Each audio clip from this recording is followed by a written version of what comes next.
Well, hi, my name is Greg and welcome to Chapter 11 and what's turned out to be a long-running series on my 1949 P3 Rover restoration story. In this chapter I'm going to cover mainly work that was done on the body of the car. There'll be some coverage and footage of what I've done, work I've done myself, but this chapter will also cover what's essentially a transition of the project from me working on it to the car going to a specialist car restoration workshop mainly for body and rust repair. The sort of work that I felt was just a bit outside of my scope, although I guess if I'd had more time on my hands and I was retired, perhaps I would have given it a go. So I'll cover that. The plan originally in taking it to the car restoration workshop was to have a so-called body-on restoration, i.e. the body remains on the chassis.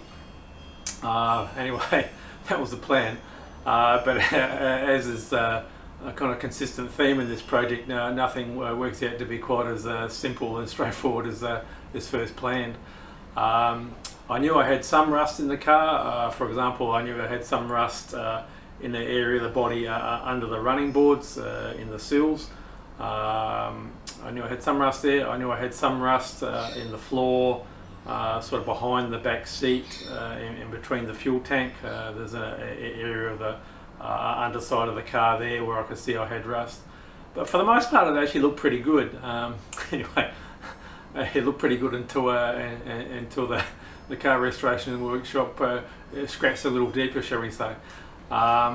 So in this chapter I'll cover the initial stages of the body repair whilst the body was still on the chassis, and then in the next chapter I'll cover the work that was done with the body off the chassis, and really the next chapter after this one will cover really the end of the body work, to the point where the car is ready for the paint shop. I hope you find it informative and interesting. Leave any comments if you have any, and now on with the show. Okay, I thought I'd begin with a few shots of what the body looked like before I started the body repairs. As you can see, it looks pretty good. Probably looks a little better than it really was, as ended up being a fair bit of rust lurking under there, but more about that later.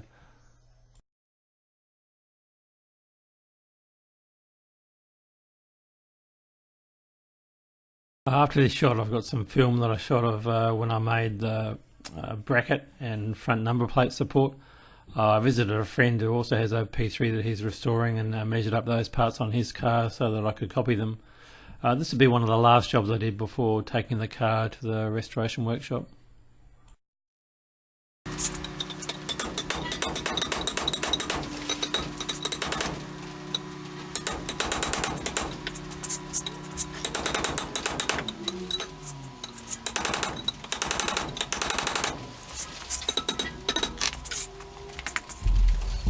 Here's one of the more or less finished brackets. I've bent one edge more or less parallel with the second edge that I'm showing you there, and I've basically it's just a copy from the bracket from my friend's P3. So here's a number plate backing plate that I've had made up, looking quite nice.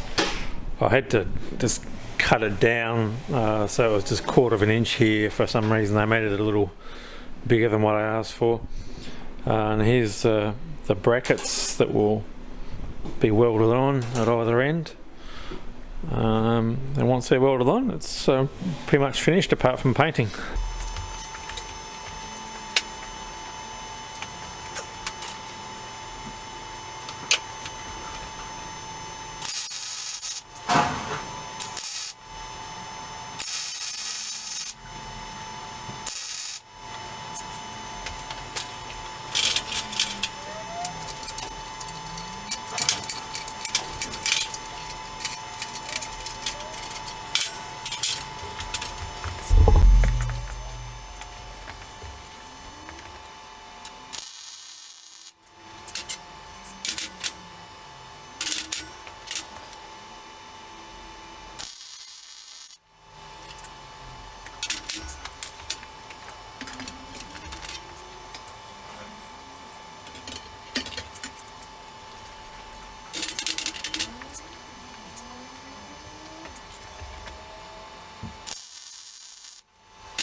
Well, it's a beautiful thing, ready to try on the car now, see if it fits. Well, you've got to be lucky sometimes, it fits quite nicely. This shot would have been taken in mid-June 2018. It was a big day when the car was finally off to the restoration workshop. I'd removed the front number plate support that I showed in a little bit of video because I was afraid it might get damaged in transport.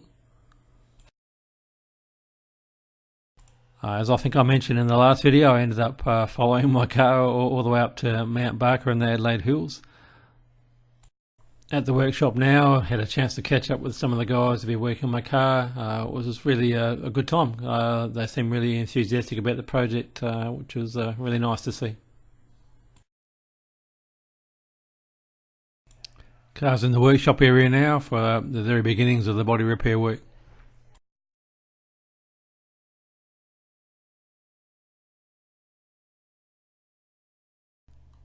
There's a section of the boot lid here that you can see I've got ringed. You can see that's a different colour. That's because it's filled with lead, which would have been done from some repair at some point. Repair was done okay, but the problem is it left a dent on the inner surface, which then restricted the room for the spare wheel a little bit. Here you can see a plywood cover that I made that covers the spare wheel. That's how it would have been originally. Again, I copied that from a friend's car.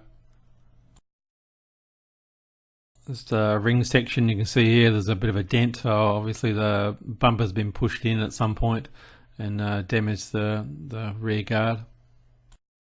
Before taking the car to the restoration workshop, I'd removed the front windscreen. That was partly to get the surround of the windscreen re-chromed, which I'd had done. But also, as you can see here, there's some rust repair to do, particularly in that corner where I've ringed it. Sunroof being removed here as the body is being stripped down. The sunroof was a standard feature of the car.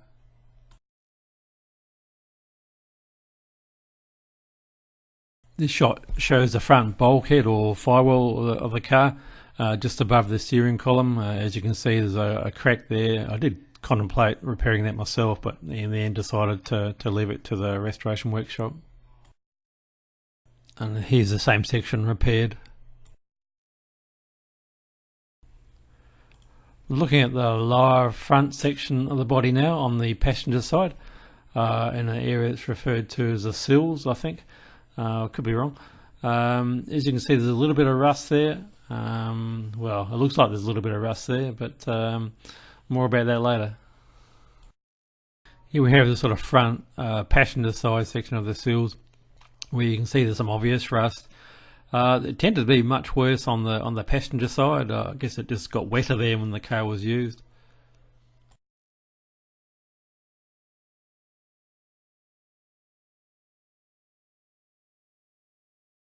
This is the seal area again on the passenger side.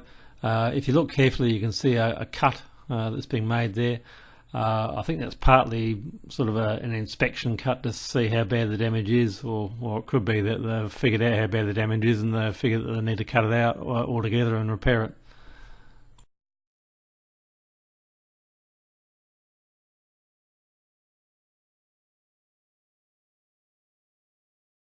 In what proves to be an ongoing theme, the rust turned out to be worse than it first appeared. There are captive nuts inside the sill section, as you can see here, a lot of which had to be rebuilt in the end.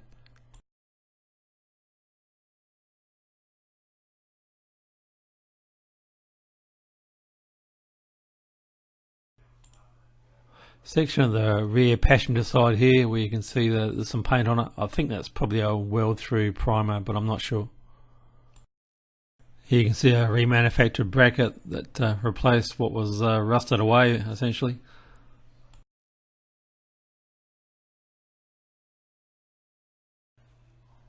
We're looking at that front section of the passenger side sill now, which as you can see is in pretty bad shape. Again, it wasn't really that apparent how bad it was until there was a fair bit of scratching under the surface done. Any of these body areas where the multiple layers of steel tended to fare fairly badly in terms of rusting, I guess that kind of acted as a bit of a moisture trap. And now for the time-consuming and rather expensive task of repairing this rusted section.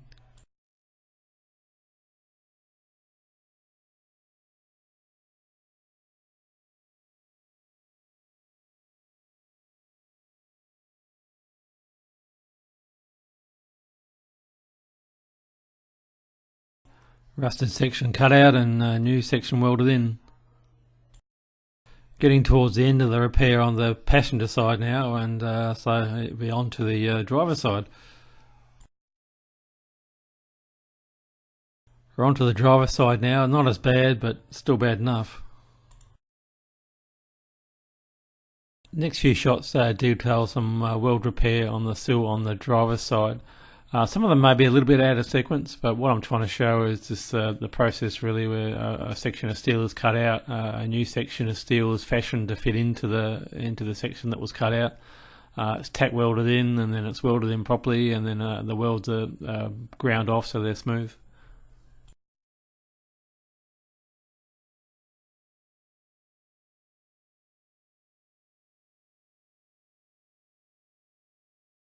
Once the welds are smoothed off, you shouldn't really be able to tell that it's been repaired, which is pretty much the case really in this case.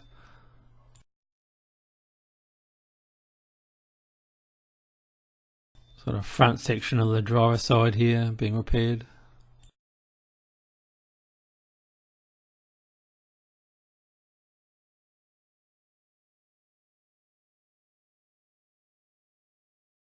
The next few shots show a section of the back half of the driver's side still being repaired.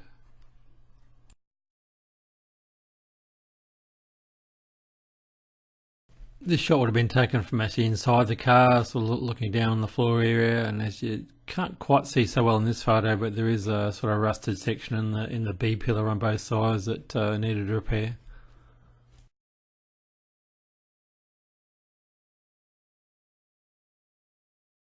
This is right at the bottom of the B pillar, where, as you can see, it's pretty much eaten away with rust. Just having some sandblasting done now in the area that has been shown in the previous few shots.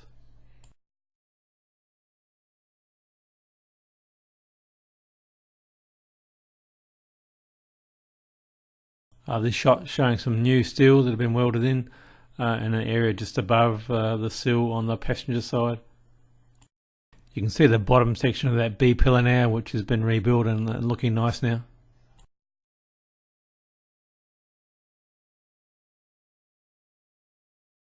We're pretty much at the end of the body on rust repairs now, so we'll soon be moving on to the next stage. This shot would have been taken by me on a day that I visited to see how the project was coming along. I visited with my parents-in-law. You can see them there talking to Graham, who did a lot of the rust repair on my car. This is one of the first shots of the body being removed, so this really marks the end of what I guess I'll refer to as stage one of the body repairs. Oh, well, hi again. That'll wrap up Chapter 11 of my 1949 P3 Rover restoration project. I'm very hopeful we're getting Chapter 12 out pretty soon as well. I've already done sort of most of the work on that chapter. And also hopefully getting Chapter 13 out as well, which will cover some work that I've done on the rear suspension of the car whilst the car's been at the restoration workshop. And once I've got that done, I'll be just about up to date with where the project actually is, which should be good. So stay tuned and we'll see you next time.